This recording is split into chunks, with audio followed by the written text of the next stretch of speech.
আমেরিকার প্রায় 22টা স্টেট সফর করলাম কয়েক বছর মিলায়া। তো একবার আমার প্রোগ্রাম হলো ক্যালিফোর্নিয়া, লস অ্যাঞ্জেলেস। এখানে আমার 3 দিন প্রোগ্রাম। তারা একটা দিন আমাকে রাখলো সাইট সিন দেখার জন্য। আমাকে নিয়ে গেল লস অ্যাঞ্জেলেস থেকে সান দিয়েগো। সান দিয়েগো হচ্ছে প্যাসিফিক ওশানের পাশে। এইখানে আছে সি ওয়ার্ল্ড, অর্থাৎ সমুদ্রের মধ্যে যা কিছু আছে তা তারা সেখানে উঠায় রাখছে। বিশাল জায়গা, দেখতে অন্তত 4 দিন লাগে পুরা এলাকা দেখতে। তা আমার হাতে সময় 5 ঘন্টা, 5 ঘন্টা আমাকে দেখতে হবে।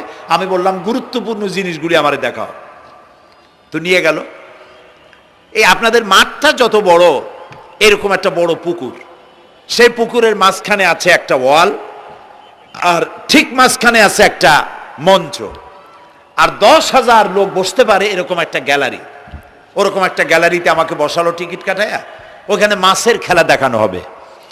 যারা খেলা দেখাবে তারা হাতে তুড়ি দিল, সঙ্গে সঙ্গে 2টি মাছ ওই পাশ থেকে তারা ভিতরে বড় গেট আছে, সেই গেট দিয়ে এপারে চলে আসলো। আমি লক্ষ্য করলাম খেলা যারা দেখাবে তাদের মুখের কথা, বাঁশির আওয়াজ, হাতের ইঙ্গিত মাছে বোঝে। মাছটার বুকটা সাদা, একদম সাদা, আর পেছনের দিকটা কালো। যখন উঁচু হয় তখন মনে হয় কোনো সৌদি প্রিন্স হবে। কালো কাপড় গায়ে দেয় সাদা জামার উপরে, ঠিক ওরকম মনে হয়। তো যারা খেলা দেখাবে তারা এভাবে হাতে তালি দিল, মাছেও তার 2টি পাখা নিয়ে হাতে তালি দিল, ওয়েলকাম করলো দর্শকদেরকে। অনেকগুলি খেলা দেখালো এই মাছ। এক একটা খেলা দেখাইয়া যখনই স্টেজের সামনে গিয়া মাছ হা করে, তখন বড় বড় বালতির ভিতরে ছোট ছোট মাছ আছে, এই মাছগুলি 2-3 বালতি তার মুখের মধ্যে ঢুকায় দেয়। আমার কাছে মনে হলো ওর গ্রাসটা এত বড় যে আমার মতো 12-14 জন বা 15-20 জন যদি ঢুকায় তাহলে মাছে মনে করবে যে কোনো চেলাপুটি ঢুকছে, এর থেকে বেশি কিছু মনে করবে না। এত বড় মাছ, শ্যামু ফিশ বলা হয় ওটাকে। এরপরে দেখলাম তিমি মাছ, নীল জাতীয় তিমি, যে তিমিগুলি খুব কম পাওয়া যায়, মহাসমুদ্রে এগুলি থাকে। এক একটা নীল তিমির ওজন 5,000 টন পর্যন্ত হতে পারে। এর যে বাচ্চা হয় সে বাচ্চায় দুধ খায়। তিমি হচ্ছে স্তন্যপায়ী প্রাণী। যে বাচ্চা হইল যেদিন হয় সেদিন থেকেই বাচ্চার 50 থেকে 60 মণ দুধ লাগে। কে খাওয়ায়? সুবহানাল্লাহ। দুনিয়ার কোনো গভর্নমেন্ট খাওয়ায় না। দুনিয়ায় স্থলভাগে পিঁপড়া থেকে শুরু করে হাতি পর্যন্ত, ছোট্ট চেলা পোকা থেকে শুরু করে সাপ, বড় বড় পাইথন পর্যন্ত, টোনাটুনি পাখি থেকে শুরু করে ঈগল পর্যন্ত, নদীর ভিতরে চেলাপুটি থেকে শুরু করে তিমি মাছ পর্যন্ত অসংখ্য প্রাণী সকাল বেলায় খালি পেটে জঙ্গল থেকে, গর্তের মধ্য থেকে, বাসা থেকে, পানির মধ্য থেকে যার যার আস্তানা ছেড়ে আহারের অনুসন্ধানে শত সহস্র কোটি প্রাণী সব যার যার ক্ষুধার পেট নিয়ে বেরিয়ে যায়। আল্লাহ রাব্বুল আলামিন বলেন, সন্ধ্যা হতে না হতে সবগুলির পেট ভরাইয়া যার যার বাসায় আমি ভিড়াইয়া দেই। ইন্নাল্লাহা হুয়ার রাজ্জাকু যুল কুওয়াতিল মাতিন। খেতে দেওয়ার মালিক কে? সেই আল্লাহর এই গুণকে, এই গুণাবলীকে বিশ্বাস করতে হবে। খেতে দেওয়ার মালিক তিনি কেবলমাত্র। সন্তান হয় না, দেওয়ার মালিক কে? বলেন জোরে। হাসাবার মালিক কে? কাঁদাবার মালিক কে? সুখ দেওয়ার মালিক কে? দুঃখ থেকে উদ্ধার করার মালিক কে? হায়াতের মালিক কে? মতের মালিক কে? ফাআলুন লিমা ইউরিদ। যা খুশি তাই তিনি করতে পারেন। সুবহানাল্লাহ বলে। কোন? কাফ আর নুন, 2টি অক্ষর। যখন যা ইচ্ছে করেন হয়ে যায়। আল্লাহর এই গুণকে বিশ্বাস করলে মানুষ শিরক থেকে বাঁচতে পারবে। মাজারমুখী হবে না মুসলমান, মসজিদমুখী হবে তখন। আজ আমার মুসলমান একদিকে নামাজও পড়ে আর একদিকে মাজারের কাছে গিয়ে দুর্বল হয়ে যায়। আছে না? আছে কি না? মাজারগুলির কাছে গিয়ে সাহায্য কামনা করে। আমার নিজের চোখে দেখেছি মাজারে গিয়ে কিভাবে সেজদা দেয় কবরকে। বলেন নাউযুবিল্লাহ। আল্লাহ ছাড়া কাউকে রুকু সেজদা করা যায় না। যা চাবার আল্লাহর কাছে চাইতে হবে। ওয়াইজা সাআলতা ফাসআলিল্লাহ ওয়াইজা ইসতাআনতা ফাসতাইন বিল্লাহ। যা কিছু চাওয়ার আল্লাহর কাছে চাও, যা কিছু বলার আল্লাহকে বলো। সব কিছু করার মালিক তিনি। সুবহানাল্লাহ বলেন।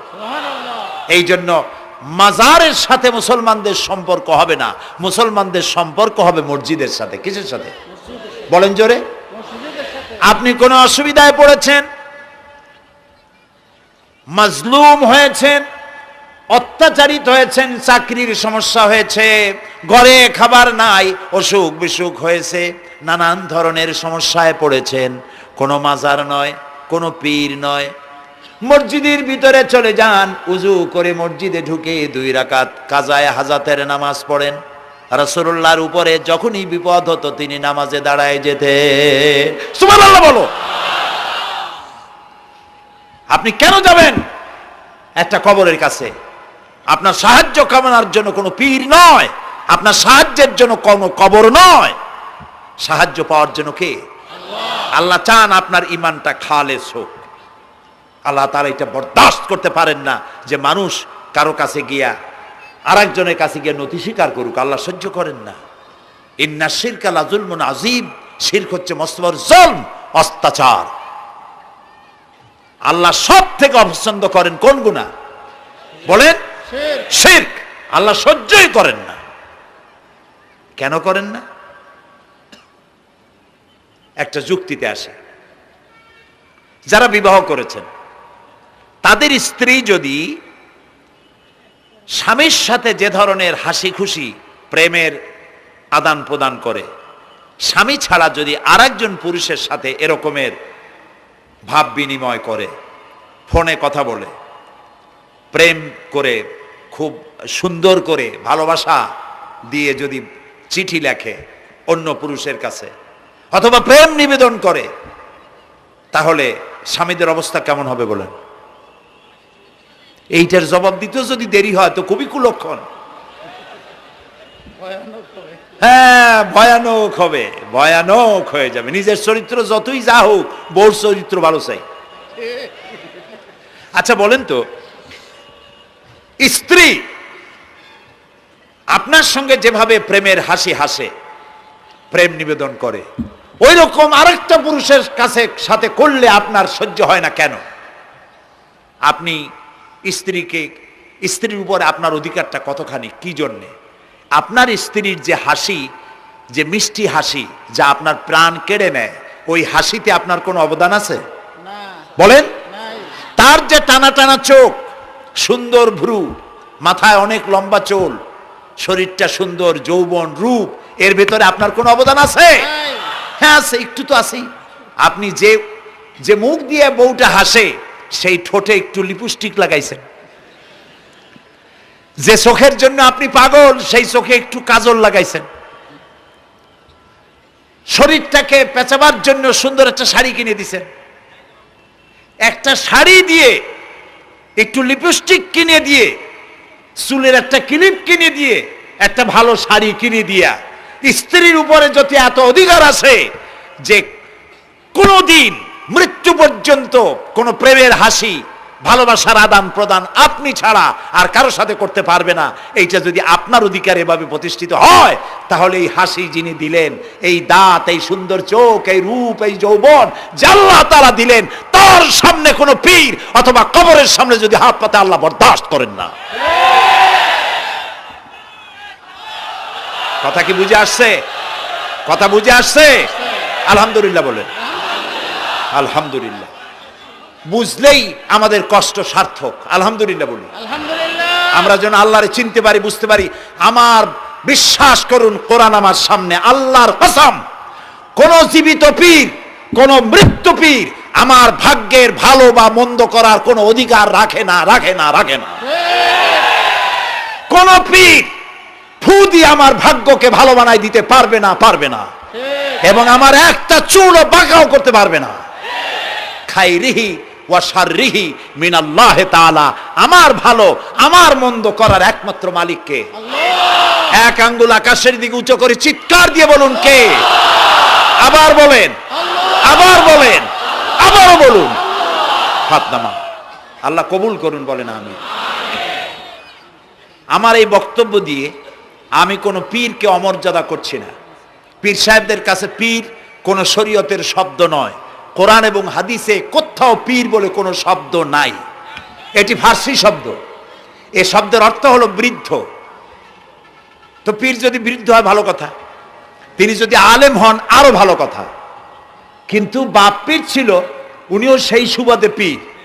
ইলেম নাই, তোনার নিজের কাছেই তো টর্চ নাই। আপনাকে অন্ধকারে উনিও ম্যানহোলের মধ্যে পড়বে, আপনারে নিয়ে পড়বে। আলেম হইতে হবে, পীর যদি হয় আলেম হইতে হবে, এক নম্বর কথা। দুই নম্বর কথা হলো তিনি ব্যবসায়ী হবেন না। ধর্মের নামে তিনি ব্যবসা করবেন না। তিনি মানুষকে হেদায়েতের পথ দেখাবেন। প্রয়োজনে জেলে যাবেন, প্রয়োজনে ফাঁসির মঞ্চে দাঁড়াবেন। তিনি নিজেকেই ইসলামের সব আমি করি, আর ইসলাম কারো কাছে নাই। যারা ইসলাম করলো 70-80 বছর ধরে, রাজনীতির পথ দেখালো, তারা ইসলামের দল না, ওনারটাই ইসলামের দল। এই ধরনের ফাজলামি বক্তব্য থেকে বিরত থাকতে হবে। এই ধরনের বেয়াদবিপূর্ণ বক্তব্য থেকে বিরত থাকতে হবে। আমার দোকানে খাঁটি ঘি পাওয়া যায়, আর কারো দোকানে খাঁটি ঘি পাওয়া যায় না। ইসলাম নিয়ে এই ধরনের মনোপলি বিজনেস করতে দেওয়া হবে না। প্রিয় ভাই সব, আমরা পীর সাহেবদের চিনি। পীর ছিলেন শাহজালাল রহমতুল্লাহ আলাইহি। সুবহানাল্লাহ। যুদ্ধ করা লাগে নাই, আজান দিয়েছেন, মূর্তির মাথা ভাঙ্গা চুর চুর হয়ে পড়ে গিয়েছে। গৌর গোবিন্দ পলায়া কুল পায় নাই। লোকেরা যায় তার মাজারে গিয়ে গজাল মাছ জিয়ারত করে আসে, কিন্তু তরবারিটা দেখে আসে না। দোধারি তরবারি এখনো আছে। সুবহানাল্লাহ বলেন। পীর ছিলেন হযরতে বাহাউদ্দিন নকশবন্দি, মুজাদ্দিদ আল ফিসানি রহমতুল্লাহ আলাইহি, বড় পীর আব্দুল কাদের জিলানী রহমতুল্লাহ আলাইহি, খাজা মঈনুদ্দিন চিশতি রহমতুল্লাহ আলাইহি, শাহজাহান আলী রহমতুল্লাহ আলাইহি। কত ওলিউল্লাহর মাজার দিয়ে আমার দেশ ভরা। আলহামদুলিল্লাহ কর। আলহামদুলিল্লাহ। এরা একদিকে মানুষকে মুরিদ বানায়া মুরিদের টাকা দিয়ে নিজেদের পকেট ভরেন নাই। ওনারা এরকম করতেন না, এইরকম করতেন। আর রাসূলুল্লাহ বলেছেন এই রকমের হাতের মর্যাদা নাই, এই হাতের মর্যাদা।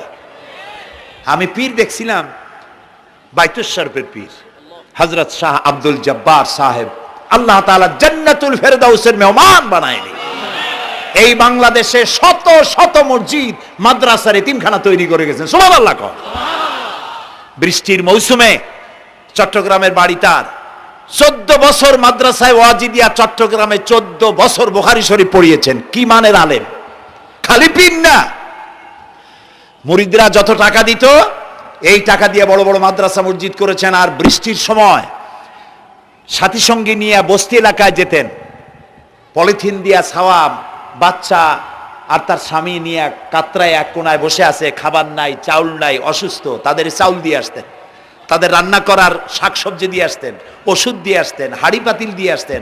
বন্যা হলে, তুফান হলে টাকা উজাড় করে যা মুরিদরা দিত সবগুলি উজাড় করে মানুষের খেদমত করতেন। সুবহানাল্লাহ। কাজী যারা জামায় অনেকগুলো পকেট সমানে নিতে থাকে আর ভরতে থাকে এইভাবে করে, এই ব্যবসায়ীদেরকে পরিত্যাগ করতে হবে। পীর হচ্ছে ওই সমস্ত লোক যারা নাকি ধর্মের নামে ব্যবসা করে না, বরং আল্লাহর দ্বীনকে প্রতিষ্ঠা করার জন্য কথা বলে। প্রিয় ভাই সব, আমাদের জেহেন সাফ করতে হবে, পরিষ্কার করে বুঝতে হবে আমার ভালো আমার মন্দ কে করতে পারেন? আল্লাহ। সম্রাট শাহজাহান নাম শুনেছেন? কোথার বাদশা বলেন? দিল্লির সম্রাট। সম্রাট শাহজাহান পৃথিবী জোড়া নাম তার। কবি বলছেন, শাহনে জাহাं को जिन्हें फख्र से देते थे बाज, वाज कब्र में है सूरह अलहम्दु की मोहताज। যে শাহজাহানকে কর দিয়া ট্যাক্স দিতে পারলে জনগণ নিজেদেরকে গৌরবান্বিত বলে মনে করত, সেই শাহজাহান কবরে শুয়ে আছে, সূরা ফাতিহার মুহতাজ হয়ে আছে। সুবহানাল্লাহ। যদি কেউ আমার কবরের কাছ থেকে হাইটে যাইতো আর একটু সূরা ইখলাস পড়ে সবরেসানি করতো, আমি কিছু পাইতাম। আহারে, এই এতিম ফকির হয়ে শুয়ে আছে। এক ফকির দিল্লি ঘুরতেছে, একজন বলছে, ভাই তোমারে তো খয়রাত করে দেখতেছি আমি সেই ছোটবেলা থেকে, খালি তুমি খয়রাত করো। একটা জিনিস আপনারা মনে রাখবেন, গরিব, আজকে যারা গরিব পরিশ্রমের মধ্য দিয়ে কালকে তারা ধনী হতে পারে, কিন্তু যারা ভিক্ষুক, যারা ভিক্ষা করে, জিন্দেগিতে কোনোদিন তারা বড় হতে পারবে না। ভিক্ষা করা যাদের অভ্যাস, জীবনেও বাড়ি করতে পারবে না, জীবনেও ধনী হইতে পারবে না, কিন্তু গরিব ধনী হইতে পারবে। কারণ হলো আল্লাহর কাছে দুইটা বৈধ জিনিস অত্যন্ত ঘৃণিত। কয়টা? একটা হলো তালাক, আর একটা হলো ভিক্ষাবৃত্তি, মানুষের কাছে চাওয়া। আল্লাহ পছন্দ করেন না। তো ভিক্ষুক ঘুরতেছে, একটা লোক বলল, মিয়া তোমার তো সারা জীবনই খরচ করতে দেখি। খরচ করবো না, করবো কি? যার কাছে যাই সে দেয় 4 আনা 2 আনা 1 টাকা, এর বেশি তো দেয় না, তো দিয়ে আমি কেমনে বড় লোক হবো? কয় যে তুমি বাদশারে চোখে দেখো না, বাদশারে চোখে দেখো না। কয় বাদশার কাছে কি আমার মতো লোক যাইতে পারে নাকি? কল না, যাইতে হবে, যাও। বাদশা একবার যাবা, এমন দেওয়া দেবে জীবনে আর তোমার খরচ করা লাগবে না।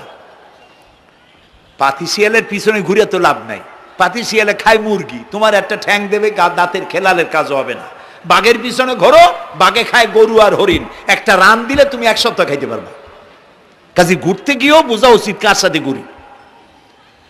তো বলছে বাদশার কাছে যাও। তো বাদশারে পাবো কই? কই তো দেখলাম কেবল মসজিদে ঢুকলো। তারপরে ফকির গিয়ে দাঁড়ায় আছে বারান্দায়, দেখে যে উনি বাদশা ভেতরে বসে হাত তুলে আছে ভাবে, আর চোখ দিয়ে পানি পড়ে দাড়ি ভিজে ভিজে পড়তেছে। নামাজ শেষ করে, মোনাজাত শেষ করে বাদশা বেরিয়েছেন। কোন বাদশা? শাহজাহান।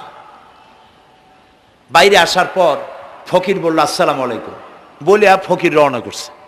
বাদশা বলে, দাঁড়াও, তুমি যে রওনা করলা, তোমার তো ভিক্ষুক মনে হয়, আর লোকেরা যারা ভিক্ষুক না তারাও তো আমার কাছে চায়, আর তুমি তো ভিক্ষুক, চাইলে না কেন কিছু?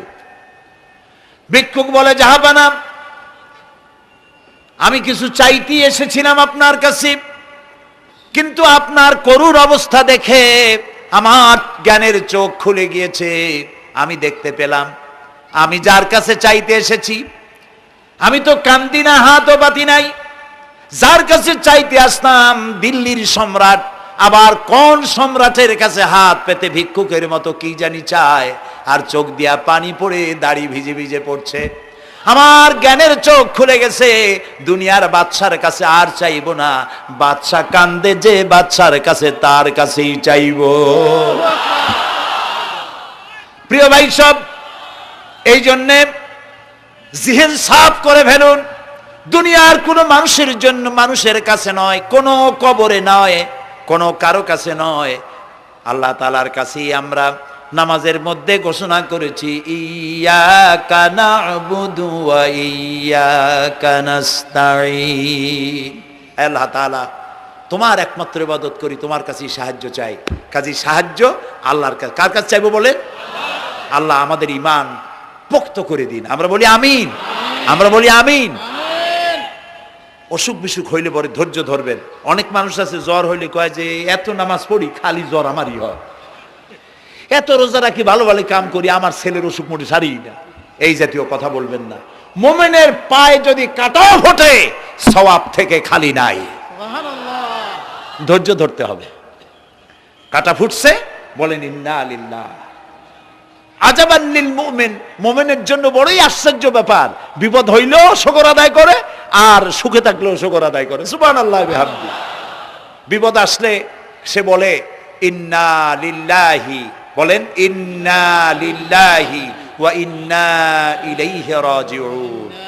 আর যখন শান্তি আসে বলে আলহামদুলিল্লাহ। দুই অবস্থায় তার জন্য নিয়ামত আল্লাহর তরফ থেকে সে পায়, আলহামদুলিল্লাহ। প্রিয় ভাই সব, তো আল্লাহর উপর ঈমান আনার জন্য কয়টা শর্ত বলছি না?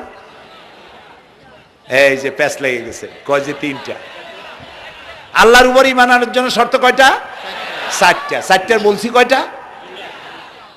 2টা। আরেকটা হচ্ছে আল্লাহর কুদরত, এ বিশ্বাস করা। আল্লাহর কুদরত মানে শক্তি। আল্লাহর কিছু বিশ্বাস করবেন, বলেন জোরে? শক্তি। আকাশ এবং জমিনে শক্তিশালী কে? কিন্তু আমার দেশের জনগণ, কিছু কিছু রাজনীতিবিদরা বলে জনগণই নাকি সকল ক্ষমতার সকল শক্তির উৎস। কি পাগল! তুমি ক্ষমতার উৎস? নাকের মধ্যে ময়লা, দাঁতে ছাতা, পেটের মধ্যে দুর্গন্ধ ভরা, ক্ষমতার উৎস? আশ্চর্য কথা। এই যে ক্ষমতার উৎস, হাজার হাজার লোক এখানে বসা, দুইটা ভাউয়া ব্যাংক যদি দুই কোণা দিয়ে ঢোকে, ভাউয়া ব্যাংক চেনেন? বিগ সাইজের ব্যাংক, দুইটা যদি দুই দিক দিয়ে ঢোকে লাফাইতে লাফাইতে, সামনে যারা আছে এমনি লাফাবে। অন্তত টঙ্গী তামিরুল মিল্লাত মাদ্রাসা ছাড়াইয়া তারপরে ফিরে তাকায় বলবে, ভাই আমরা দৌড়াই কেন? ব্যাংকের সামনে অসহায়, বল্লা ভীমরুলের সামনে অসহায়, সাপের সামনে, বিচ্ছুর সামনে অসহায়, তারা কয় সকল ক্ষমতার উৎস জনগণ। কপাল পোড়া! ক্ষমতার উৎস জনগণ নয়।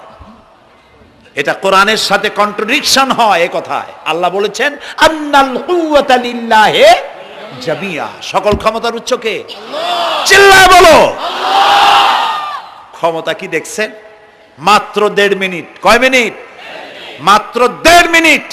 আল্লাহ বলেছেন কোন? সাথে সাথে তামিলনাড়ু, মালয়েশিয়া, ইন্দোনেশিয়া, থাইল্যান্ড, মালদ্বীপ, শ্রীলঙ্কা, 2 লক্ষ লোক শেষ, 1 লক্ষের খোঁজ নাই। সমুদ্রের পানি 33 ফিট উঁচু হয়ে এসছে। সুবহানাল্লাহ কই দিচ্ছে করে না? বিজ্ঞানীরা বলেছেন ভারত মহাসাগরের তলদেশে ফাটল ধরেছে, ওর কয়েক কিলোমিটার নিচে ভূমিকম্পের উৎপত্তি হয়েছে। ভারত মহাসাগরের পানি 3 হাত না 4 হাত? কত কিলোমিটার আল্লাহই জানে। এই কয়েক কিলোমিটার নিচে যে মাটি, সেই মাটিরও কয়েক কিলোমিটার নিচে ভূমিকম্পের উৎপত্তি। এখান থেকে ভূমির কম্পন হয়েছে, সেই ভূমিকম্পে সমস্ত মহাসাগরের মধ্যে, ভারত মহাসাগরের মধ্যে জলকম্পন শুরু হয়েছে। পানির কম্পন, মাটির কম্পন একসাথে। 33 ফিট উঁচা, মানে 4 তলা বিল্ডিং এর মতো উঁচু হয়ে আসছে পানি। 4 তলা পরিমাণ উঁচু হয়ে পানি চলে আসছে। বাড়ি গাড়ি সব কিছু খড় কুটার ন্যায় সব উড়িয়ে দিয়েছে। এগুলোরে কপাল পোড়া নাস্তিক যেগুলি, তারা বলে প্রাকৃতিক দুর্যোগ। ওর বাপের মাথা। আচ্ছা, প্রাকৃতিক দুর্যোগ, প্রকৃতি কি? কোন জন্তুর নাম? প্রকৃতি কোন জন্তু জানোয়ারের নাম? প্রকৃতি নিজে চলে না কেউ তাকে চালায়? কে চালায়? কপাল পোড়ারা তা বোঝে না। বিশ্ববিদ্যালয়ের শিক্ষক হয়েছে তো, আল্লাহ দিয়ে আসি কোথায়? তবে সব খারাপ না, ভালো আছে আলহামদুলিল্লাহ। কিছু আছে কপাল পোড়া। বিশেষ করে শান্তিনিকেতনে যারা পড়াশোনা করে আসে, সাহিত্য চর্চা করে, এই সাহিত্য চর্চা করতে করতে এক পর্যায়ে কপাল পুড়ে যায়। আল্লাহরে চিনতে পারে না। সব চেনে, আল্লাহরে চেনে না। আল্লাহ এখন চিনাইতেছে ভালো করিয়া। প্রিয় ভাই সব, কওমে আদ, কওমে সামুদ, এগুলিকে আল্লাহ তারা ধ্বংস করেছেন।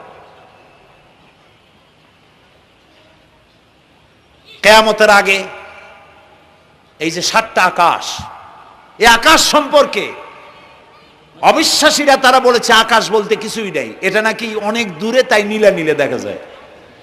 কি কপাল পোড়া চিন্তা করেন, নীলা নীলা দেখা যায়। এই আকাশ মহাশূন্য। এই আকাশগুলিকে, আকাশ কয়টা? কয়টা স্তর? 7টা। এগুলি কাতাইয়ে সিজিল্লিল কুতুব। কোরআনে কারিমে আল্লাহ তাআলা বলেছেন কিতাবের পৃষ্ঠার মতো কিয়ামতের আগে একটার পর একটা ঠাস ঠাস করে পড়বে, ভেঙে চুরে চুরমার হয়ে যাবে। ওয়াইদাল বিহারু ফুজ্জিরাত, আল্লাহ তাআলা বলছেন ইদাস সামাউ ফাতারাত ওয়াইদাল কাওয়াকিবু ইনতাসারাত ওয়াইদাল বিহারু ফুজ্জিরাত। আকাশের তারকাসমূহ বিক্ষিপ্ত হয়ে পড়বে। অসংখ্য তারকারাজি, বিশাল বিশাল তারকা বিক্ষিপ্ত হয়ে পড়বে। চন্দ্র সূর্য একটার সাথে আরেকটা ধাক্কা লেগে চাঁদ আর সূর্য আলো হারিয়ে ফেলবে, একাকার হয়ে যাবে। পাহাড়গুলো উঁচু করে আল্লাহ তাআলা জমিনের উপরে আছাড় মারবেন, কাল ইহনিল মানফুস, তুলার মতো উড়ে চলে যাবে। সুবহানাল্লাহ বলবা না? কত বড় শক্তি আল্লাহ পাকের। ওয়াইদাল বিহারু ফুজ্জিরাত, সমুদ্র সমূহ বিদীর্ণ হয়ে যাবে। সমুদ্রে যত পানি আছে সমস্ত পানিগুলি নিঃশোষিত হয়ে যাবে মাটির তলায় এবং সেখানে অগ্নুৎপত্তি হবে। কোরআনে কারীমে আল্লাহ বলে দিয়েছেন গোটা সমুদ্রগুলিতে আগুন জ্বলতে থাকবে। এগুলি কিয়ামতের আলামত। আল্লাহ পাকের অফুরন্ত মেহেরবানি। এই যে কানের কাছ দিয়া গুলিটা চলে গেছে, কানে লাগে নাই, বাড়ির কাছ থেকে কিয়ামত হয়ে গেল, বাংলাদেশে আল্লাহ বাঁচাই দিলেন। সুবহানাল্লাহ বলো, আলহামদুলিল্লাহ বলেন। আমাদের প্রতিবেশী দেশগুলিতে যেভাবে আঘাত লাগছে, ওর 1000 ভাগের 1 ভাগের আঘাত কয়েক সেকেন্ড যদি বাংলাদেশে হতো, আমাদের সব অপরিকল্পিত শহর, রাজুক পারমিশন দিয়েছে 3 তলার, করা হয়েছে 7 তলা। এইভাবে অপরিকল্পিত যত বিল্ডিং আছে এগুলি পচা সিমেন্ট দিয়ে, পচা ইট দিয়ে তৈরি করা হয়েছে। 2-3 সেকেন্ডের ভূমিকম্প যথেষ্ট এই শহর লণ্ডভণ্ড করে দেওয়ার। অসংখ্য মানুষ মারা যাবে, অসংখ্য বাড়িঘর শেষ হয়ে যাবে। এদেরকে রেস্কিউ করার মতো মডার্ন ইকুইপমেন্টসও গভর্নমেন্টের কাছে নাই। এই জন্য আল্লাহর কাছে সেজদা দিয়া গুনার তওবা করতে হবে, আল্লাহ আমাদের মাফ করে দাও, আমার এই গরিব দেশটাকে কিয়ামত পর্যন্ত এই গজব থেকে বাঁচাও। প্রিয় ভাই সব, আল্লাহ তাআলার ক্ষমতার ওয়াজ আমি আজ করতে পারবো না, অনেক লম্বা হয়ে যাবে। কারণ আমাকে 3টা পুঁজির কথা তো কমসে কম বলতেই হবে, অল্প করে হলেও। শুনবেন তো?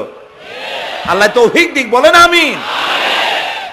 তো আল্লাহ তাআলার ক্ষমতায় বিশ্বাস করা, তার প্রচন্ড ক্ষমতা, যা খুশি তাই বলেন করতে পারেন। মরাকে জিন্দাকে মারতে পারেন, মরুভূমিতে ফুল ফুটাতে পারেন। সুবহানাল্লাহ, যা খুশি তাই করতে পারেন। এই শক্তি সহকারে আল্লাহকে বিশ্বাস করতে হবে। 4র্থ নম্বরে আল্লাহর হুকুম এবং হাকাম, আদেশ নিষেধ। আমি আল্লাহরে বিশ্বাস করি, এই কথার কোনো দাম নাই যদি তার আদেশ না মানি। এই কথার কোনো দাম নাই যদি তার নিষেধকে আমি আমার জীবনে প্রত্যাহার না করে চলতে পারি। মুসলমান বলে দাবি করার কোনো মূল্য নেই। একদিকে নামাজ পড়ি, আর একদিকে ওজনে কম দেয়, খাদ্যে ভেজাল দেয়, বেপরদা করি, মিথ্যা কথা বলা হয়, ওজনে কম দেয়, খাদ্যে ভেজাল দেয়, জমিনের আইল ঠালে আমানতের খেয়ানত করে, আল্লাহর হুকুম মানা হলো না, রসুলের আদেশ মানা হলো না। আল্লাহর উপর ঈমান আনার জন্য 4র্থ শর্ত হচ্ছে আল্লাহ যা বলেছেন মাথা নত করে মেনে নিতে হবে, বলতে হবে সামি'না ওয়া আতা'না। বলেন সামি'না ওয়া আতা'না, শুনলাম আর মেনে নিলাম। বলেন তো জোরে, শুনলাম আর মেনে নিলাম। সুবহানাল্লাহ বলেন। মুমিনেরা এই প্রশ্নই করবে না মদ হারাম কেন, মুমিনেরা এই প্রশ্নই করবে না জুয়া হারাম কেন, মুমিনেরা এই প্রশ্নই করবে না জেনা হারাম কেন। একটাই জবাব, মদ হারাম কেন? আল্লাহ হারাম করেছেন তাই হারাম। জেনা হারাম কেন? আমার আল্লাহ হারাম করেছেন তাই হারাম। জুয়া হারাম কেন? আমার আল্লাহ হারাম করেছেন তাই হারাম। কোন যুক্তি নাই। যুক্তির, আল্লাহর নিষিদ্ধ জিনিসে যুক্তি তালাশ করে কেবলমাত্র শয়তান। আল্লাহর আদেশ নিষেধে যুক্তি তালাশ করে কে? শয়তান। মুমিনের কাজ হলো সামি'না, বলেন, ওয়া আতা'না, শুনলাম আর মানলাম, বাস, শেষ কথা, খালাস। এই গেল 4টি শর্ত পুরো হয়ে গেল। এই 4টি শর্ত যদি পূরণ করতে পারি তাহলে আল্লাহরে বিশ্বাস করছি এটা প্রমাণিত হবে, এটা জাস্টিফাই হবে, এটা সত্যতা প্রমাণ হবে যদি আল্লাহর হুকুম মতো। 1 নম্বরে হলো, আমি আবার কথাটা প্যাকেট করে দিই যাতে করে আপনারা বাড়ি নিয়ে যাইতে পারেন। আল্লাহর উপরে ঈমান এনেছি, এই কথাটাকে কমপ্লিট করার জন্য শর্ত কয়টা? 4টা। 1 নম্বরে আল্লাহর অস্তিত্বে বিশ্বাস, বলেন আল্লাহর অস্তিত্বে বিশ্বাস। 2 নম্বরে আল্লাহর গুণাবলীতে বিশ্বাস। 3 নম্বরে আল্লাহর ক্ষমতায় বিশ্বাস। 4 নম্বরে আল্লাহর আদেশ এবং নিষেধে বিশ্বাস, মান্য করে চলা। আল্লাহ যেন এই তৌফিক আমাদের দেয়, বলেন আমিন। আল্লাহ রাব্বুল আলামিন দুনিয়ায় শান্তি, আখিরাতে জাহান্নাম থেকে মুক্তি দেওয়ার জন্য আল্লাহ পাক আমাদেরকে একটা ব্যবসার কথা বলেছেন। ওই ব্যবসায় পুঁজি কয়টা? বলেন। 3টা পুঁজি। বলছি কয়টা? দেখেন যে কেমনি প্যাঁচ লাগে। বলছি মাত্র একটা, সে একটা ডাল বার করছি 4টা। এবার আসেন মূল পয়েন্টে। এবার দ্বিতীয় পয়েন্ট, রসুলের প্রতি ঈমান। আমরা তো রসুলের প্রতি ঈমান আনছি কিনা বলেন? রসুলের প্রতি ঈমান এনেছি। আমাদের এই ঈমান যথেষ্ট নয়, কারণ আমাদের ঈমান হলো রবিউল আউয়াল মাসে ঈমান তাজা হয়, ঠিক না? ঠিক না? রবিউল আউয়াল মাস যখন আসি, ব্যানার টানাই, শামিয়ানা টানাই, রাস্তাগুলিতে ফ্ল্যাগ লাগাই আর আলোকসজ্জা করি। মন্ত্রীরা আসেন, নেতারা আসেন, সিরাতুন নবী মাহফিলে দাঁড়ায় বলেন নবীর আদর্শ অনুসরণ করা ছাড়া উপায় নাই। অথচ ওনার পা থেকে শুরু করে মাথা পর্যন্ত নবীর আদর্শ নাই। আবার এই নেতা রামকৃষ্ণ মিশনে, রামকৃষ্ণ পরমহংসদেব তার মঞ্চে গিয়ে বলেন রামকৃষ্ণের নীতির ছাড়া বিকল্প কিছুই নেই। আবার গৌতম বুদ্ধের জন্মবার্ষিকী উদযাপনের জন্য সেখানে গিয়ে বলেন গৌতম বুদ্ধের অহিংস নীতি অনুসরণ করা ছাড়া জাতির যোগীনাথ হওয়ার আর কোনো পথ নাই। যেখানে যায় সেই জায়গার গুলি ধরে। রবিউল আউয়াল মাস আসতে বলেন, আলোকসজ্জা করে ইয়া নবী সালামু আলাইকা, ইয়া রাসূল সালামু আলাইকা। এরপরে গরম গরম জিলাপি রাসূলুল্লাহকে বুঝায় দেওয়া হলো, হে রাসূল আপনি তাকিয়ে দেখেন কত মহব্বত আপনারে করি, আপনার মহব্বতের জন্য আমাদের শহরের কোনো মিষ্টির দোকানে আর মিষ্টি নাই, সব আমরা খাইয়া শেষ করছি। এই হলো মহব্বত। এই মহব্বতে এই ঈমানে কাজ হবে না। এই ঈমানে বলেন কাজ হবে না। কোন ঈমানে কাজ হবে? রাসূলের প্রতি ঈমানের অর্থ কি? এর অর্থ হচ্ছে নবী করিম সাল্লাল্লাহু আলাইহি ওয়াসাল্লাম আমাদের রাসূল, আমাদের নেতা। আমাদের রাসূল আমাদের নেতা, আমরা তার উম্মত, তার অনুসারী। অনুসারীর কাজ কি? নেতার পূর্ণাঙ্গ অনুসরণ করণ। রাসূলুল্লাহর আনুগত্য করতে হবে, এটা কে বলেছেন?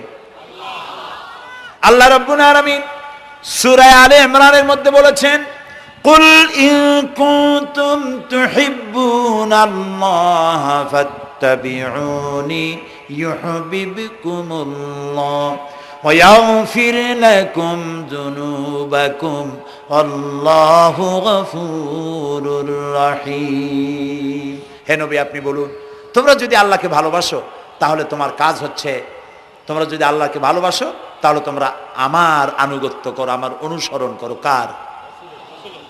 রাসূলের। বলেন কার? রাসূলের অনুসরণ যদি তোমরা করো, খেয়াল করে শুনতেছেন তো? আল্লাহ তাআলা বলছেন নবী আপনি বলেন তোমরা যদি আল্লাহকে ভালোবাসো, তোমাদের এই দাবি যদি সত্য হয়, তাহলে আমার অনুসরণ করো, আমার আনুগত্য করো। আমার অনুসরণ, আমার আনুগত্য করলে পরে তোমাদেরকে আল্লাহ রাব্বুল আলামিন ভালোবাসবেন এবং তোমাদের তামাম জিন্দেগির সমস্ত গুনাহ খাতা আল্লাহ তাআলা মাফ করে দিবে। আমরা কি গুনাহ মাফ করাইতে চাই? বলেন চাই? আসুন রাসূলের আনুগত্য করুন। রাসূলের আনুগত্য কিরকম? রাসূল যেভাবে মোস কাটছে আমরা সেইভাবে মোস কাটবো। তিনি দাড়ি যেভাবে রাখছেন আমরা সেইভাবে রাখবো। তিনি চুল কাটছেন যেভাবে সেইভাবে করব। তিনি পায়ের নখ, হাতের নখ যেভাবে কাটছেন সেইভাবে করব। তিনি যেভাবে বিবাহ করেছেন সেই সুন্নত অনুযায়ী বিবাহ, তিনি যেভাবে দেশ চালাইছেন সেইভাবে দেশ চালাবো। রাসূলের অনুসরণের অর্থ শুধু এই নয় যে তিনি যেভাবে সুরমা লাগাইছেন আমি ওইরকম সুরমা দেব, তিনি যেভাবে কদু খাইছে আমিও কদু খাবো, এইটা নয়। এটা নয়, শুধু রাসূলের আনুগত্য হবে মুরগির ফার্ম থেকে শুরু করে জাতিসংঘ পর্যন্ত, জীবনের সব ক্ষেত্রে। আর বিশ্বাস করতে হবে তিনি শেষ নবী, তারপর আর কোন নবী আসবে না। আল্লাহ রাব্বুল আলামিন সূরা আহজাবের মধ্যে বলেছেন, মা কানা মুহাম্মাদুন আবা আহাদিম মির রিজালিকুম ওয়ালাকির রাসূলুল্লাহি ওয়া খাতামান নাবিয়্যিন। মুহাম্মদ সাল্লাল্লাহু আলাইহি ওয়াসাল্লাম তোমাদের কোন পুরুষদের পিতা নন, তিনি আল্লাহর রাসূল এবং তাকে দিয়ে নবুয়তের মিশনকে খতম করে দেওয়া, কমপ্লিট করে দেওয়া হয়েছে। আর কোন নবী, রাসূলুল্লাহ বলেছেন লা নবিয়্যা বাদি ওয়ালা রাসূল, আমার পরে আর কোন নবীও আসবে না, রাসূলও আসবে না। কথা বুঝে আসছে? আল্লাহর নবীর পরে আর কোন নবী হবে না। আল্লাহর নবী বলেছেন, একটি ইমারত তৈরি করে তার ভিতরে একটা ইট যদি খালি থাকে, একটি ইটের জায়গা যদি শূন্য থাকে, তাহলে সকলের চোখে ধরা পড়বে। ওই ইটখানা দিলে পরে বিল্ডিংটা কমপ্লিট হয়ে যায়। নবুয়তির যে ইমারত আল্লাহ তৈরি করেছিলেন, ওর ভিতরে একটা ইটের অভাব ছিল।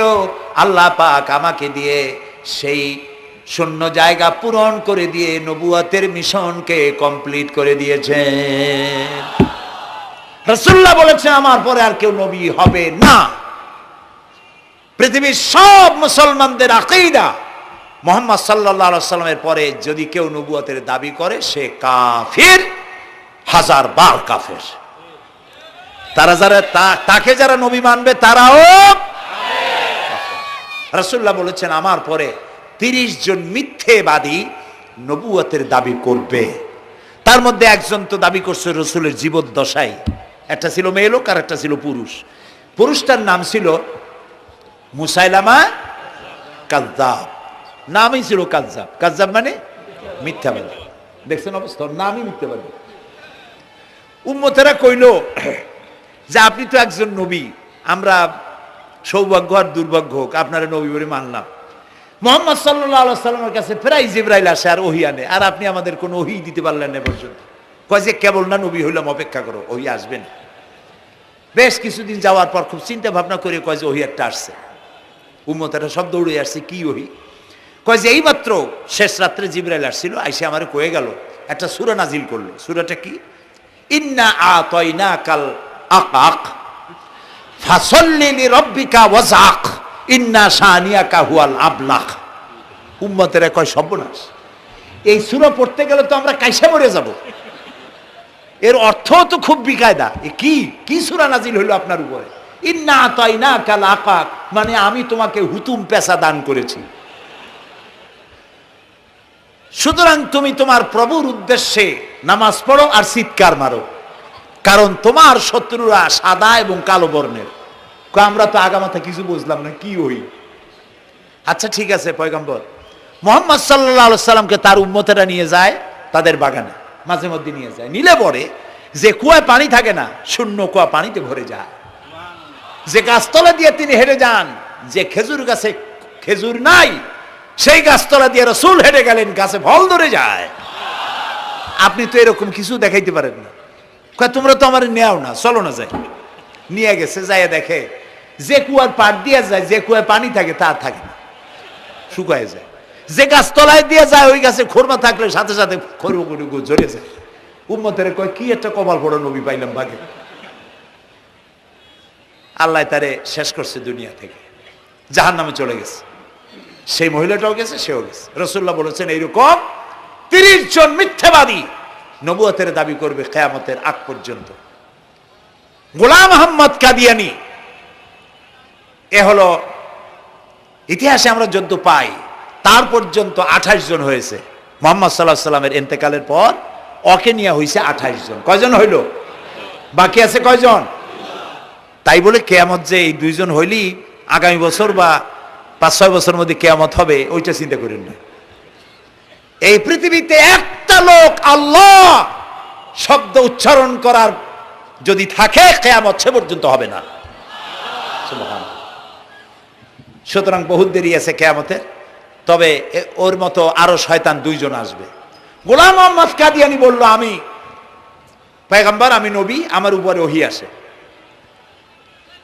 তো তার সঙ্গে ওই যুগের বড় আলেম মাওলানা আতাউল্লাহ শাহ বুখারী রহমতুল্লাহ আলাইহি, তিনি বললেন, আচ্ছা তুমি যে নবুয়তের দাবি করো, এই শক্তি তুমি পাও কই?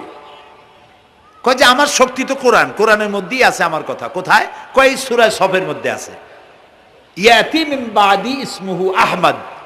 ঈসা আলাইহিস সালাম আমার ব্যাপারে ফোরকাস্ট করেছেন, ভবিষ্যৎবাণী দিয়েছেন যে আমার পরে একজন আসবে, তার নাম হবে আহমদ। আমি তো সেই আহমদ।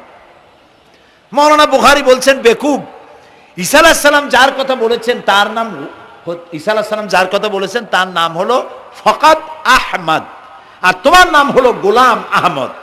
তাহলে এতে করে বোঝা যায় ঈসা আলাইহিস সালাম যার কথা বলেছেন তুমি সেই আহমদের গোলাম। তো তুমি নবুয়তের দাবি করো কেন? গোলাম আহমদ কয় যে হুজুর, আমার নামের আগে গোলাম বৈশা একটু সমস্যা হয়েছে ঠিক, তো গোলামটারে যদি বাদ দেই তাহলে তার আপনি আপত্তি করতে পারেন না, আমি আহমদ থাকি আর আপনি আমার উম্মত হয়ে যান। আমি আমার কথা ঈসা আলাইহিস সালাম বলেছেন। মাওলানা বুখারী বলছেন, দেখো তোমার ফতোয়া অনুযায়ী তুমি বলছো নামের প্রথম অংশ বাদ দিয়া শেষের অংশ নিয়ে তোমার উপর ঈমান আনতে, তাহলে আমার নাম আতা আল্লাহ, তোমার ফতোয়া অনুযায়ী আমার নামের প্রথম অংশ বাদ দিলাম, আতা গেছে, থাকছে আল্লাহ। আর আল্লাহ হয়ে বলছি তোর মতো গাধারে আমি নবুয়ত দেই নেই। এরপর এই শয়তানের মউত হলো কোথায় বলেন? কোথায়? পায়খানার ভিতরে। এই কাদিয়ানীরা, গোলাম আহমদ কাদিয়ানী কাফের, ওরে যারা নবী বলে মানে তারাও কাফের। প্রিয় ভাই সব, পৃথিবীর 48টি মুসলিম দেশ কাদিয়ানীদেরকে নন মুসলিম মাইনরিটি হিসেবে ঘোষণা দিয়েছে রাষ্ট্রীয়ভাবে। সৌদি গভর্নমেন্ট আইন পাশ করেছে, কিয়ামত পর্যন্ত কাদিয়ানীরা মক্কা মদিনায় প্রবেশ করতে পারবে না। বিগত 100 বছরের ভিতরে কোনো কাদিয়ানী মক্কা মদিনায় ঢুকতে পারে নাই। আজকে বাংলাদেশে খতমে নবুয়তের আন্দোলন নতুন কিছু নয়, দীর্ঘদিন থেকে এই উপমহাদেশে খতমে নবুয়তের আন্দোলন চলছে। এই আন্দোলন চলবে যতদিন পর্যন্ত সরকারের পক্ষ থেকে তাদেরকে নন মুসলিম মাইনরিটি ঘোষণা না করা হচ্ছে, আন্দোলন চলবেই। এদের লাশ রাস্তায় ফেলাই দিবা আর 14 কোটি মুসলমান তাকিয়ে তাকিয়ে দেখবে, তা বিশ্বাস করো না। খতমে নবুয়তের আন্দোলন যারা করেন, এই জাতির 14 কোটি মুসলমানের সমর্থন তাদের পেছনে রয়েছে। কাজী তাদের ব্যাপারে উচ্চবাচ্য কথা বলতে গিয়ে ব্যারিস্টার হন, আইনজীবী হন, যেই হন, খতমে নবুয়তের আন্দোলন যারা করে তাদের ব্যাপারে কথা বলতে গিয়ে মুখ সামনে কথা বলবেন। এদেশের মানুষ শহীদ হয়ে যাবে, কাদিয়ানীদেরকে বরদাস্ত করবে না। আমাদের দেশে হিন্দু, থামুন, আমাদের দেশে হিন্দু, খ্রিস্টান, বৌদ্ধ আমাদের দেশের নাগরিক অধিকার ভোগ করে না? আমাদের সমান নাগরিক অধিকার তারা ভোগ করে। কাদিয়ানীরাও হিন্দু খ্রিস্টানদের মতো নন মুসলিম মাইনরিটি হিসেবে এদেশে বসবাস করে নাগরিক সুবিধা ভোগ করবেন, কোনো অসুবিধা নাই। কিন্তু আপনি মুসলমান বলে দাবি করবেন না, শেষ নবী মানবেন না, আমরা এই ব্যাপারে কিয়ামত পর্যন্ত আপোষ করব না। কেবলমাত্র মূর্খ, দালাল, হারামখোর তারাই কাদিয়ানীদের পক্ষ অবলম্বন করতে পারে, ইমানদারেরা পারে না।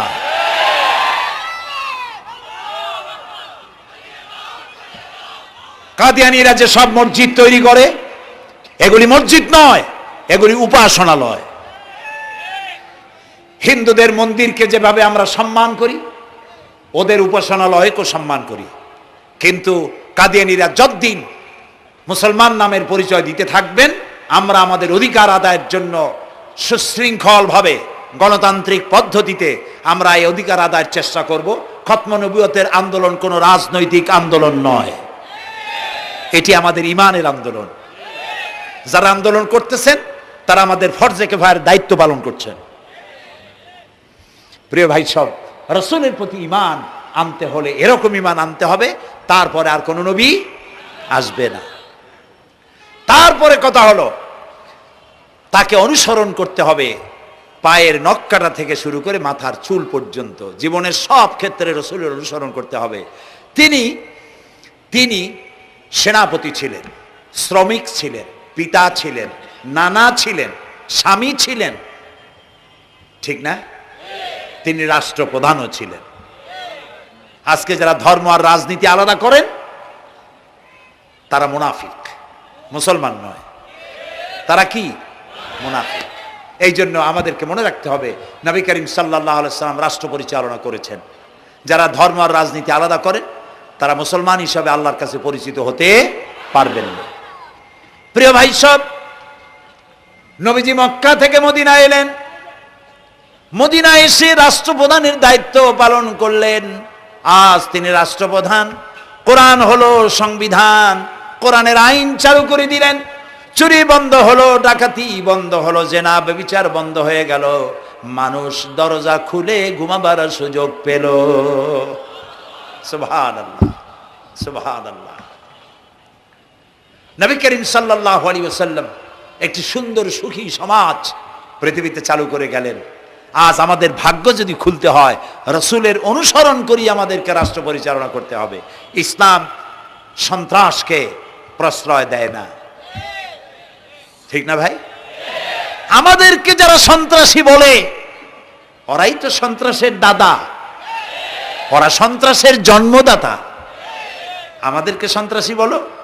আমি আমেরিকায় বক্তব্য করেছি, লন্ডনে বক্তব্য করেছি, আমি তাদেরকে বলছি তোমরা আমাদেরকে সন্ত্রাসী বলো, আমাদের দেশে যাইয়া দেখো, তোমাদের এখানে সমস্ত সুপার মার্কেটগুলি সব বন্ধ হয়ে যায় বেলা 4টায়, কোনো মার্কেট খোলা থাকে না।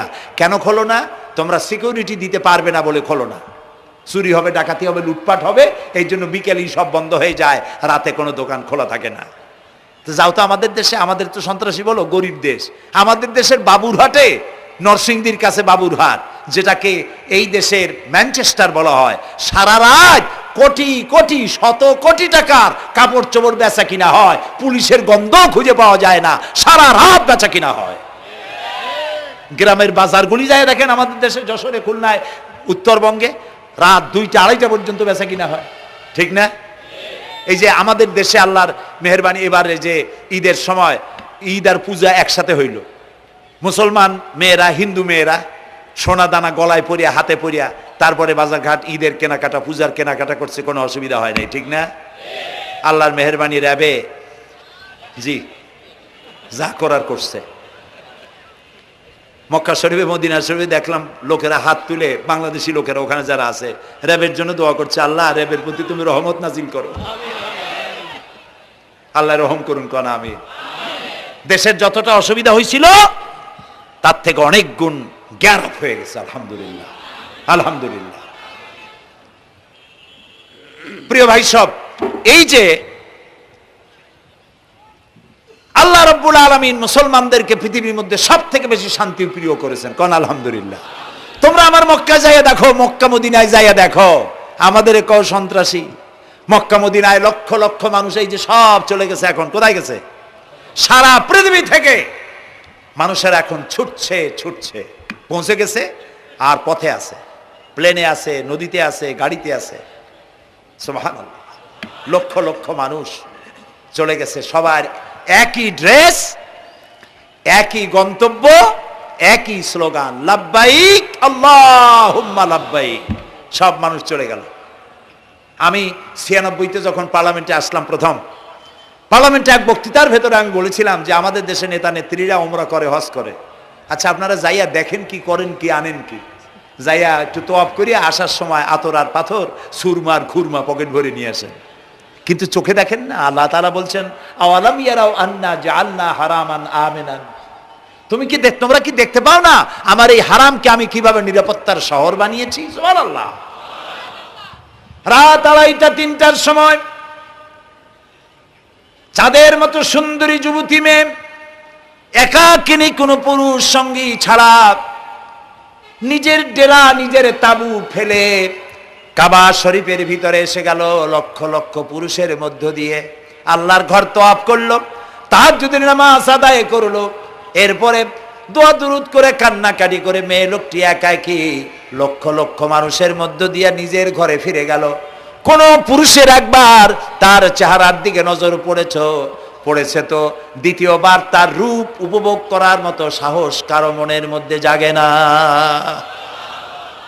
হাজার বছরের ইতিহাস, মক্কা থেকে, মদিনা থেকে, আরাফাত থেকে, মুজদালিফা থেকে, মিনা থেকে একটা নারী লাঞ্ছিতা হয়েছে, ধর্ষিতা হয়েছে, অপমানিতা হয়েছে, এর ইতিহাস নাই। প্রিয় ভাই সব, প্রসঙ্গক্রমে এই টঙ্গী লক্ষ লক্ষ লোকেদের সমাবেশ হয়, আলহামদুলিল্লাহ বলে। হতেই পারে তাবলিগি জামাতের ভাইয়েরা এখানে উপস্থিত হন, সারা দেশ থেকে, বিভিন্ন দেশ থেকেও লোকজন আসে, এক জায়গায় বসে আল্লাহ বিল্লাহ করে, মোনাজাত করে। এটা মনে আসলো তাই বলতেছি। কেউ কেউ এটাকে খুব বাড়াবাড়ি করেন।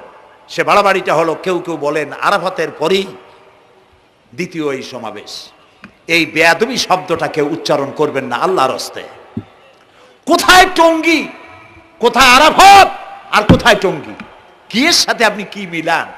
আপনি বলুন এখানে লক্ষ লক্ষ লোক হয়েছে, আমরাও দেখতে পাচ্ছি লক্ষ লক্ষ লোক হয়, কিন্তু আপনি কেন দ্বিতীয় সমাবেশ বলেন? কেন আপনি আরাফাতের ময়দানের পরে এই কথা বলেন?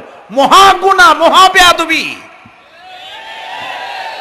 আরাফাতে যাওয়া ফরজ, টঙ্গীতে আসা নফল নয়। আপনি কিসের সাথে কি তুলনা করেন? জিন্দিগিতে এই চিন্তা করবেন না। কিছু কিছু লোক আছে গ্রামের মধ্যে, অবশ্য কোনো আলেম, কোনো মুরব্বীরা এইসব কথা বলেন না। মূর্খ যারা, তারা এই ধরনের কথা ছড়াইছে গ্রামে। 3 বার টঙ্গীতে আসতে পারলে 1 হজের সওয়াব হয়। বলেন নাউজুবিল্লাহ। শুধু 3 বার না, কিয়ামত পর্যন্ত লোকের এখানে আসতে থাকলে আরাফাতের ময়দানে 1 সেকেন্ডের যে সওয়াব হবে তাও হবে না। আরাফাত হচ্ছে সেই ময়দান যেখানে আদম আলাইহিস সালাম থেকে শুরু করে মুহাম্মদ রাসূলুল্লাহ সাল্লাল্লাহু আলাইহি সাল্লাম পর্যন্ত সব নবীদের চোখের পানি শুকিয়েছে। পৃথিবীর কোটি কোটি মানুষ এখানে কাঁদছে। আর আল্লাহ রাসূল বলেছেন, আল হাজ্জুল মাবরুর লাইসা লাহুল জাযাউ ইল্লাল জান্নাহ। একটা কবুল হজের সওয়াব আল্লাহর কাছে বেহেশত দেওয়া ছাড়া আর কিছুই নেই।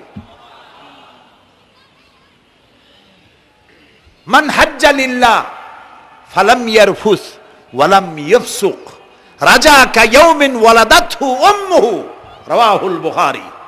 বুখারী শরীফের হাদিস।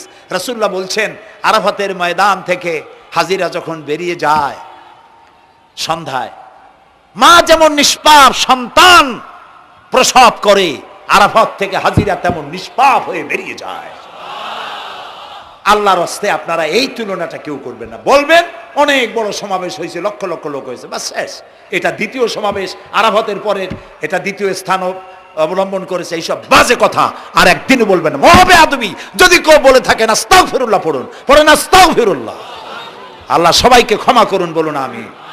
এখানে আসলে দোয়া কবুল হবেই, কোনো গ্যারান্টি নেই, কোনো গ্যারান্টি নাই। কিন্তু রাসূলুল্লাহ বলেছেন আরাফাতের ময়দানে দোয়া কবুল হয়। রাসূলুল্লাহ বলেছেন, আল্লাহর ঘরের কাছে দাঁড়ায়া মুলতাজিমে দাঁড়ায়া এমন কোন দোয়া করি নাই যে আল্লাহ কবুল করেন নাই। কাজে এই সব চিন্তা করবেন না। প্রিয় ভাই, সব রসুলের প্রতি ঈমান আনতে হলে রসুলের জীবনকে জানতে হবে। রসুলের জীবন আমরা অনেকেই জানি না। বাংলা ভাষায় বহুত বইপত্র বেরিয়েছে রসুলের জীবনী সংক্রান্ত। মেহেরবানি করে কিনবেন এবং পড়বেন। রসুলের প্রতি ঈমানের অর্থ হলো রসুলুল্লাহর পা থেকে শুরু করে মাথা পর্যন্ত সবটা আমল করা এবং তাকে মোহাব্বত করা। রসুলকে কি করবো আমরা? কি মোহাম্মদ সে ওয়াফা তূনে তু হাম তেরে ये जहां चीज ही क्या लोह कलम तेरे है। মোহাম্মদ সাল্লাল্লাহু আলাইহি সাল্লামের সঙ্গে যদি তুমি মহব্বতের কানেকশন জুড়িয়ে দিতে পারো, তার অনুসরণ আর অনুকরণ যদি করতে পারো, আকাশ আর জমিন তো দূরের কথা, লোহ কলম পর্যন্ত আল্লাহ তোমার জন্য করে দেবে। নবী করিম সাল্লাল্লাহু আলাইহি সাল্লামের উপর ঈমান আনার অর্থ হলো তার অনুসরণ অনুকরণ করা। 3 নম্বরে ওয়াতুজাহিদুনা ফি সাবিলিল্লাহি বিআমওয়ালিকুম ওয়া আনফুসিকুম। আল্লাহর রাস্তায় লড়াই করো জান দিয়া আর মাল দিয়া। কি দিয়া কোন তো? জান দিয়া আর মাল দিয়া। আমরা কিন্তু বলি হুজুর আসি আপনার সাথে, আপনার পিছনে আসি, জানটা দিয়ে দেব। এই মানুষেরা খুব চালাক। আপনি জান দিলে তো মাল থেকে যাবে। আগে দেবেন কি? মাল, পরে দেবেন জান। মাল দিতে হবে, জান দিতে হবে আল্লাহর দ্বীন প্রতিষ্ঠার জন্য। রাসূলুল্লাহ জীবন দিয়ে, সাহাবায়ে কেরাম জীবন দিয়েছেন, রাসূলুল্লাহ রক্ত দিয়েছেন, দান মোবারক শহীদ হয়েছে। আমি দেখেছি ওহদের মাঠে, আমি ওহদে যখন সফর করেছি, আল্লাহ বহুবার নিয়েছেন আলহামদুলিল্লাহ। আমাকে সেখানকার একজন আলেম মদিনার, তিনি আমাকে নিয়ে গেলেন ওহদে বেশ কয়েক বছর আগে। ওহদে গিয়ে দেখলাম, আমাকে দেখালো যে নবী করিম সাল্লাল্লাহু আলাইহি সাল্লামের যেখানে দান শহীদ হয়ে গিয়েছিল, দাঁত মোবারক শহীদ হয়েছে, রাসূলুল্লাহ বেহুশ হয়ে পড়ে গেছিলেন। তাকে হযরতে আবু বকর, হযরত ওমর, হযরত ওসমান, এই 3 জনে উঁচু করে নিরাপদ জায়গায় নেওয়ার জন্য দৌড়াচ্ছিলেন।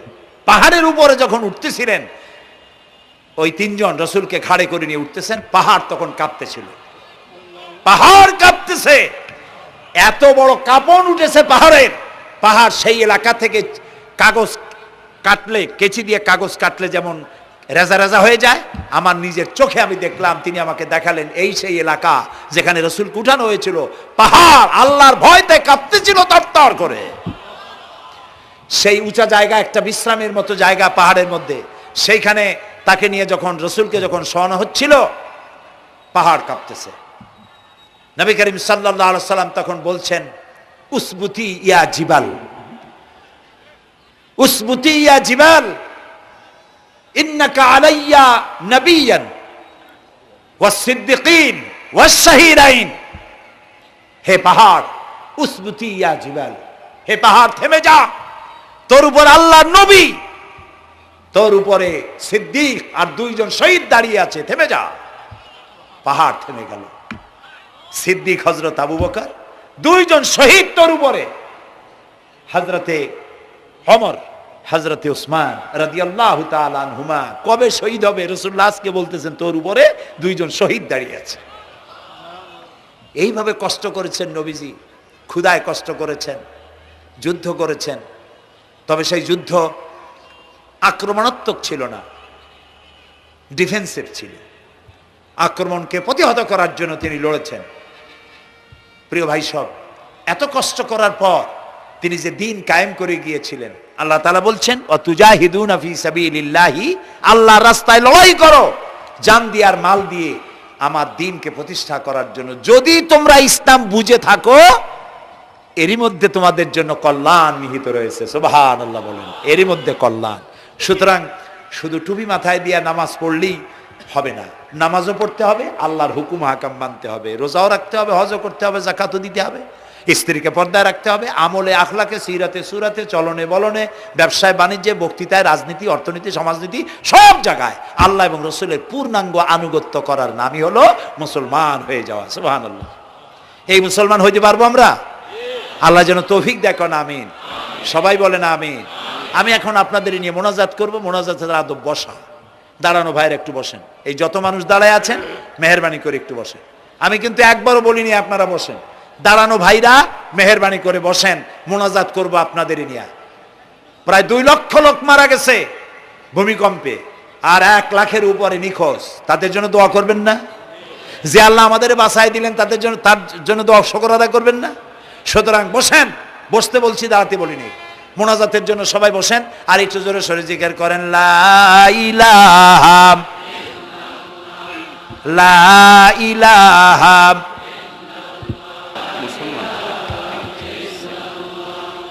ঘাইমে শেষ হয়ে গেছে।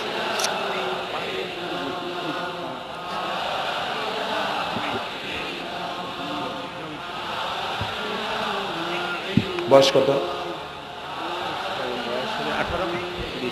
বাড়ি কোথায়?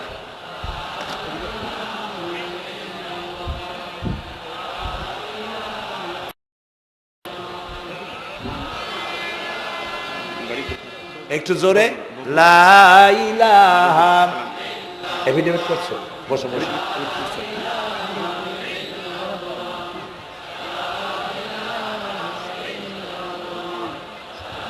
আচ্ছা, আমি তো মোনাজাতের কথা বলছি।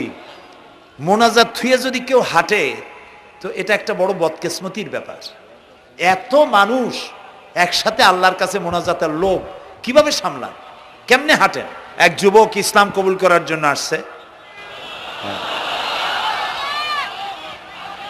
টঙ্গিতেই থাকো।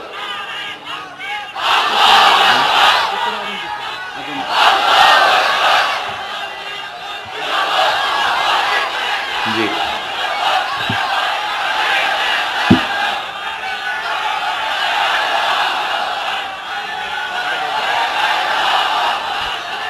এই ছেলেটি বাড়ি হলো বগুড়ায়, থাকে উত্তরায়। এই ছেলের বাপের নাম শ্রী সুধীর চন্দ্র সরকার, আর তার নাম হলো চঞ্চল কুমার সরকার। বর্তমান নাম পছন্দ করেছে বশির উদ্দিন। বলো লা ইলাহা লা ইলাহা ইল্লাল্লাহু ইল্লাল্লাহু মুহাম্মাদুর মুহাম্মাদুর রাসূলুল্লাহ। রাসূলুল্লাহ। আল্লাহ ছাড়া আল্লাহ ছাড়া কোনো ইলাহ নাই, কোনো ইলাহ নাই, মাবুদ নাই, মাহবুব নাই, উপাস্য নাই। উপাস্য নাই। মুহাম্মদ মুহাম্মদ সাল্লাল্লাহু সাল্লাল্লাহু আলাইহি ওয়াসাল্লাম আলাইহি সাল্লাম আল্লাহর আল্লাহর প্রেরিত প্রেরিত রাসূল। রাসূল।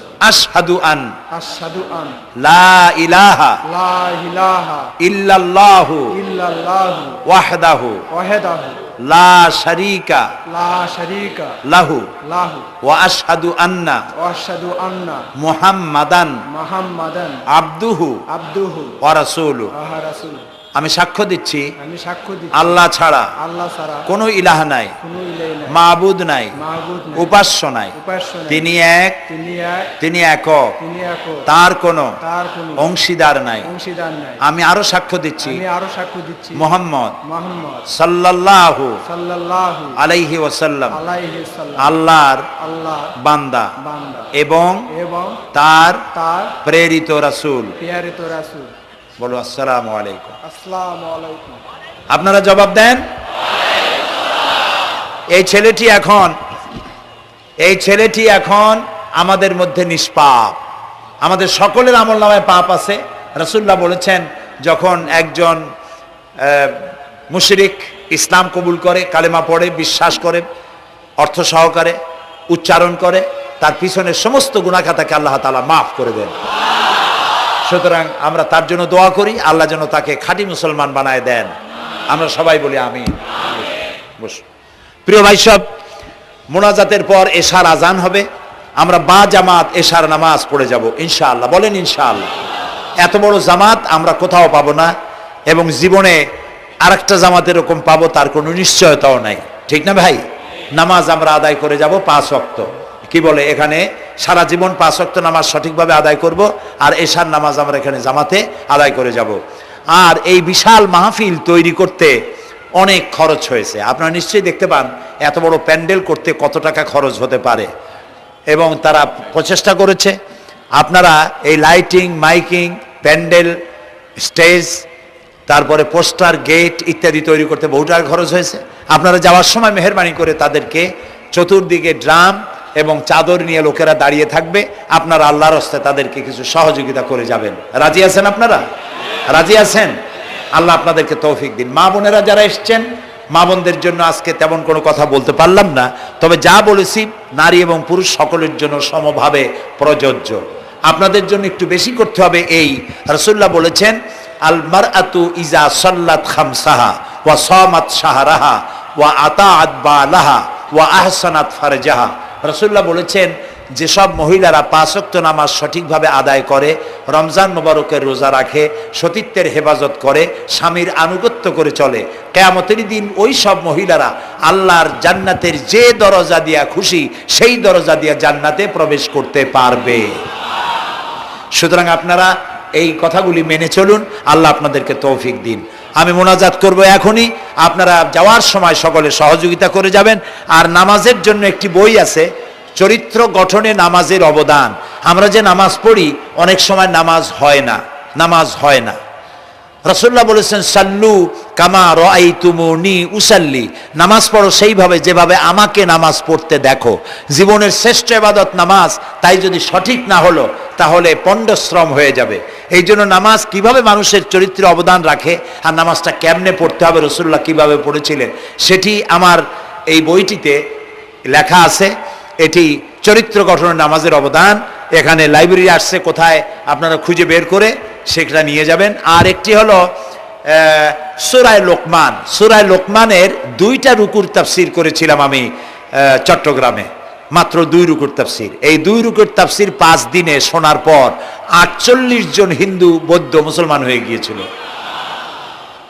যাকাত সম্পর্কে, মা বাপের অধিকার সম্পর্কে হযরতে লোকমান তার সন্তানকে যে নসিহত করেছে, সেই নসিহত 9টা নসিহত ছিল।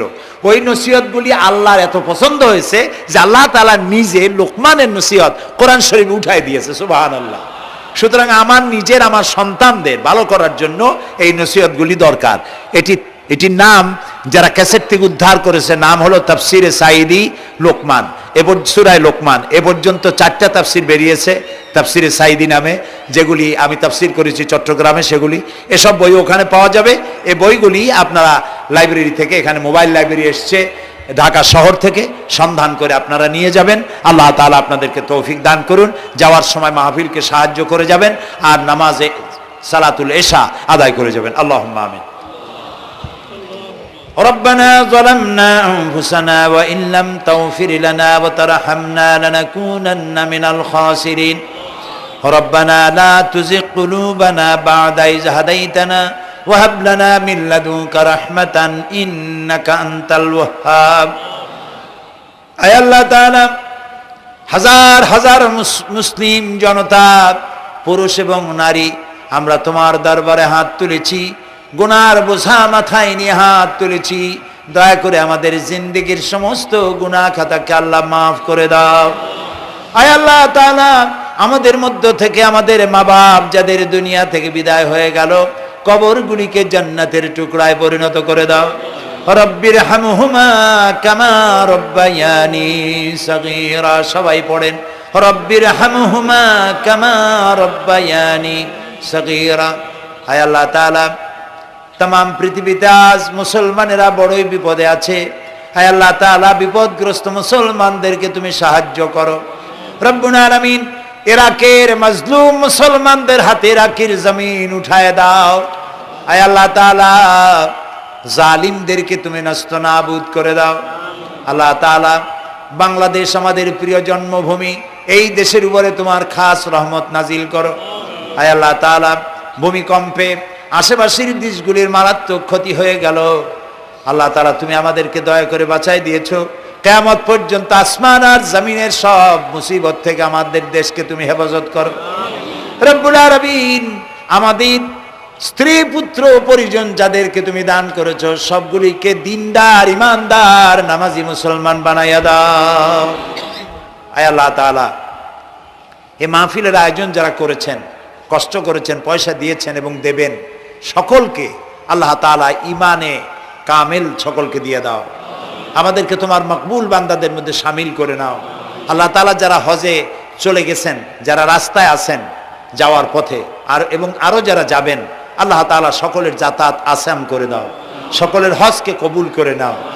যারা হজ করেন নাই, এই মাঠে আজকে যারা উপস্থিত, মন চায় যেতে, আল্লাহ তাআলা তাদেরকে যাওয়ার ব্যবস্থা করে দাও।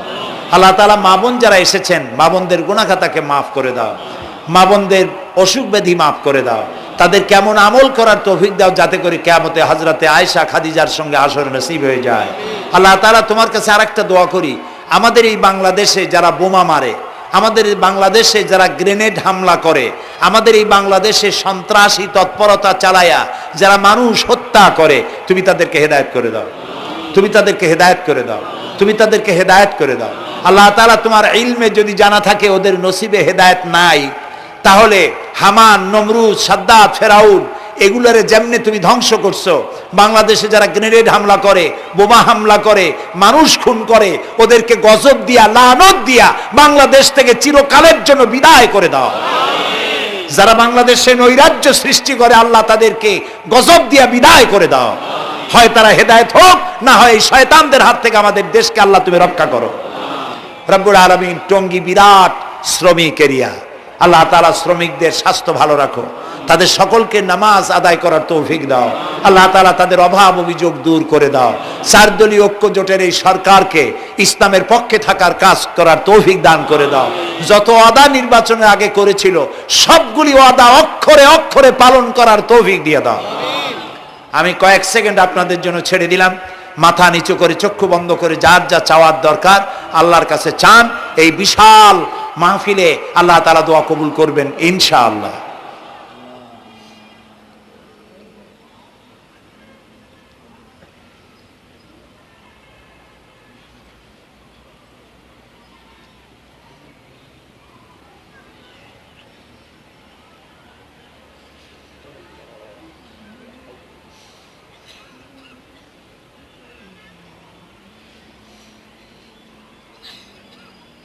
হায় আল্লাহ, তোমার আরশে আজিম থেকে তুমি দয়া করে তোমার রহমতের নজর দিয়ে টঙ্গীর এই মাঠের দিকে তাকাও।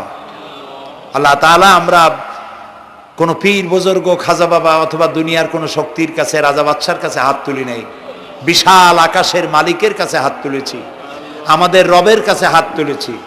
তুমি বলেছো দুনি আস্তাজিবু লাকুম, আমারে ডাকো আমি সাড়া দেব। আল্লাহ তাআলা আমরা ডাকতেছি, তুমি দয়া করে সাড়া দাও। আমরা ডাকতেছি, আমাদের ডাকের সাড়া দাও মাবুদ। আমাদের যাদের রোগ ব্যাধি আছে আল্লাহ দয়া করে শেফায়ে আজেলা দাও, শেফায়ে কামেলা দাও। আল্লাহ তোমার কাছে আর একটা বিনীত দোয়া করি, আল্লাহ তুমি আমাদের জন্মসূত্রে যেসব নিয়ামত আমাদের শরীরে দিয়েছো, নাক কান চোখ হার্ট কিডনি চলৎ শক্তি বলার শক্তি, আল্লাহ মৃত্যুর আগ পর্যন্ত শরীরের এসব নিয়ামতের একটাও চিনায় নিও না বাবু। আল্লাহ তাআলা তুমি আমাদের প্রতি দয়া করো, মেহেরবান হও। মাহফিলের আয়োজন যারা করেছেন আল্লাহ তাদের এই কষ্টকে তুমি কবুল করে নাও। কিয়ামতের দিন কোরআনের সুপারিশ আমাদের জন্য নসিব করে দাও। রব্বানা তাকাব্বাল মিন্না ইন্নাকা আনতাস সামিউল আলিম ওয়া তুব আলাইনা ইন্নাকা আনতাত তাওয়াবুর রহিম। সুবহান রাব্বিকা রাব্বিল ইজ্জাতি আম্মা ইয়াসিফুন ওয়া সালামুন আলাল মুরসালিন ওয়ালহামদুলিল্লাহি রাব্বিল আলামিন। ওয়াজআল আখিরা কালামিনা ইনদাল মাউত লা ইলাহা ইল্লাল্লাহু মুহাম্মাদুর রাসূলুল্লাহ। আসসালামু আলাইকুম ওয়া রাহমাতুল্লাহ।